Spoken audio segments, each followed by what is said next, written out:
All right, guys, here we are with the new project. First things first, we got to get it started. It hasn't been started in a little while, and we're going to move it all the way up to the driveway so we can start pressure washing it and cleaning it up. So there it sits. It's been sitting there for a while. Like I said, it's in good condition. It's got good bones, a little bit of surface rust here, and some rust on the other side in the typical YJ spots, as you normally see down here.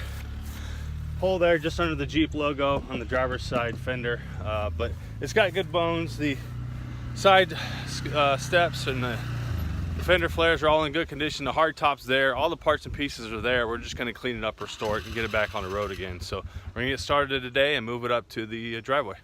All right, here's the interior. Just wanted to show you guys. It's an automatic 4.0 inline 6. This is kind of how it sits right now. It's been used for hunting and going into the woods, pretty gruesome. It's got a aftermarket console there that's had its last day. It's coming out. We're gonna put a new one in there. Four-wheel drive does work on it. All the gauges work. There's no back seat. We're gonna remedy that here soon, just because I found a good deal on one. But it's been a good Jeep, and it's been used, so that's good. I mean, you want to use a Jeep, you don't want to just let it sit. We're going to need to get a new window seal, outside window scrubber here. It's going to need a hard top restoration, a whole trim ring, rubber gasket there in the body. Redo the suspension. It's got the Skyjacker, the Superlift heavy duty springs on there. I'm not a fan of those. It's got like 3 or 4 different shocks on it. It does have a stainless steel exhaust, so we're going to keep that on, clean it up a little bit. And it's got the 4-inch lift. You can see there they put the transfer case spacers in, but it's got good bones. Just needs a little bit of tender love and care.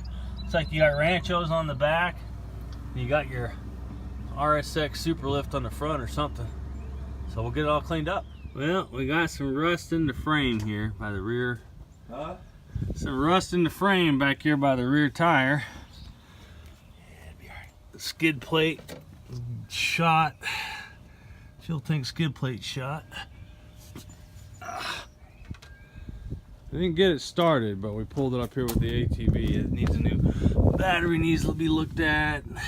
No, the battery's already charged up. It's probably the connection on the starter. Okay. Just gotta loosen it and tighten it again. It'll probably start right up.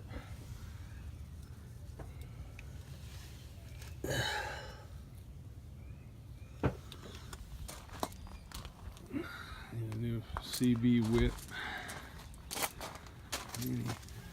No rust on this side of the frame that I see anyway yet. I gotta dig into it here, but it looks to be pretty good. Those shocks are shot.